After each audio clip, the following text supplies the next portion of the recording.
Now, good morning, children. Today, I will be explaining you lesson number 5 of Standard 3 Science, that is plants in the surroundings. So, in this lesson, we will study about parts of plants, structure and functions of different parts of the plant, structure of a seed, germination, kinds of seeds, care of plants.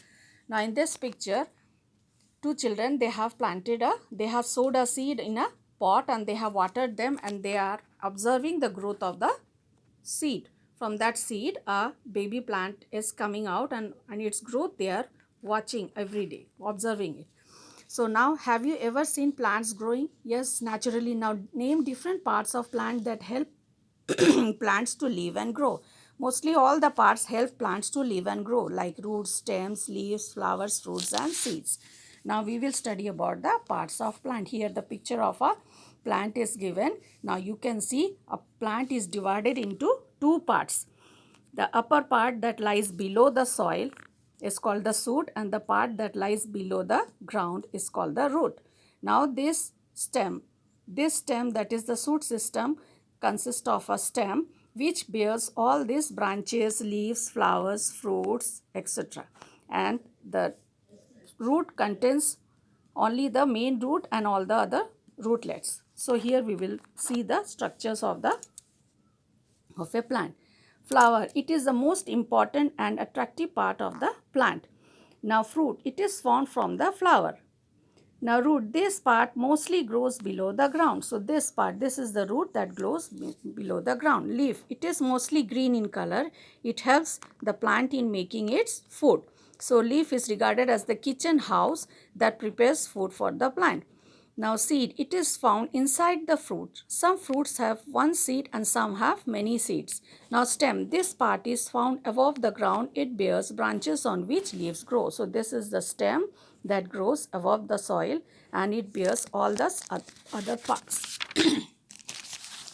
Now turn the next page and see structure and function of different parts of the plant. Now in this we will study about these two type of roots, that is taproot and fibrous root. A taproot is a single thick root from which small roots grow at the end of the stem is called the taproot. Plants such as beans, mustards and mangoes have taproot. So these are the examples of taproot. You can see this is the main root and from this small roots are coming out. So this is taproot. Then see fibrous root. Many thin and bushy roots grow at the end of the stem. They are called fibrous roots. So at the end of the stem, many bushy and thick roots are coming out. So this is called fibrous root. Plants such as rice, wheat and grass have fibrous roots. So this is example of fibrous root. Then see, the deepest root found is that of a wild fig tree at Echo Caves in South Africa. It has penetrated to a depth of 400 feet. It is believed that the root of this tree has penetrated underground at about 400 feet. Then next we will study about the stem. The stalk of a plant is called the stem. So in this page you can see this is the stalk of a plant. So this stalk of a plant is called the stem. Hard, thick and strong stems are called trunks. And trunks are found in mango, peepal and banyan trees. Their trunks are very strong and hard. In case of banana plant, the stem is thick but weak. So banana is a plant, not a tree. Climbing plants such as pea and money plant have weak stems, hence they need support to grow. Now potato and ginger are stems of plant that grow below the ground and are all underground stems which we eat. Then we will study about the leaf. Now see, look at this picture here. This is the picture of a leaf. Now the leaf is usually green and has flat structure attached to a stem. Flat structure. This is the flat structure attached to a stem. The stalk of a leaf is called a petiole. So this is the stalk of a leaf which is called petiole and it is attached to a stem. The flat and broad part is called lamina. So this part is called lamina. Each leaf has side veins and main vein called the midrib. So you can see in the picture this is the main vein or the midrib and these structures are called side veins. Okay. Now Leaves contain chlorophyll that helps in making food. So leaf contains chlorophyll, which is the most important thing in a leaf that helps in making food. Now leaves also have tiny pores called stomata. You can see in the picture. These are the tiny pores that are present in leaves and that help in exchange of gases and release of excess water. So the function of stomata is that it helps in the exchange of gases and the release of excess water takes place from these tiny pores. Now you turn the next page, you can see most of the leaves appear green due to the presence of green substance called chlorophyll. So this is most important thing in a leaf which helps the leaf to be green in color. Chlorophyll absorbs sunlight. Now, true and false you mark in your book. The two main parts of a plant are root and fruit. False. False. Then, roots usually grow downwards. True. Then, rose and hibiscus plants have tap roots. True. Then, we eat stems of some plants. Yes, true. Then, wheat and onion plants have fibrous root. True. Then, we will study about the flower and the fruit. Flower is the reproductive part of a plant. They are of different color, shape and smell. Flowers grow from flowering birds. Now flower of the most of the plants change into fruits. Fruits have seeds inside them. Some fruits have only one seed and some other fruits have many seeds. The seeds we eat such as rice, wheat, corn, peas, lentils and nuts are edible seeds. Edible means eatable seeds and the seeds we cannot eat are called inedible seeds.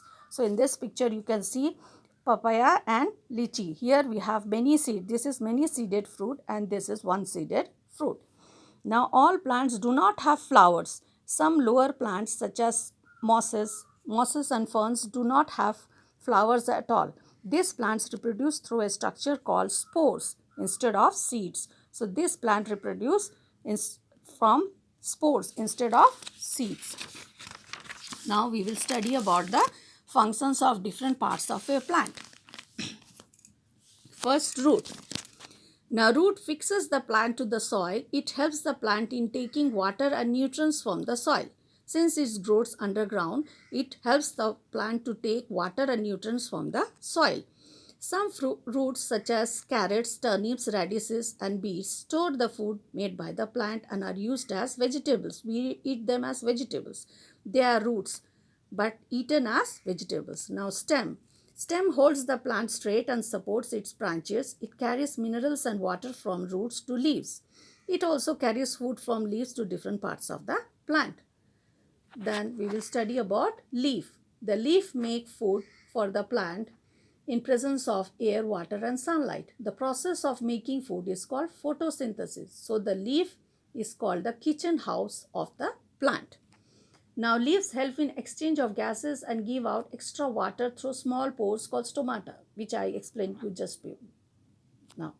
Now leaves of some plants store food such as the spinach, the lettuce and the cabbage which we eat. So they store food in their leaves and which we eat as vegetables. Now flower, it is a reproductive part of the plants. Fruit develops from flower. Some flowers store food and are eaten as vegetables like cauliflower and broccoli. Now fruits carry and protect the seeds within them. Many fruits are edible, means eatable, they are eatable. Then seeds produces new plant. Most plants grow from seeds. Many seeds are eaten as food. So till now you go through this chapter and there is a table given here that you can do it by yourself. Thank you.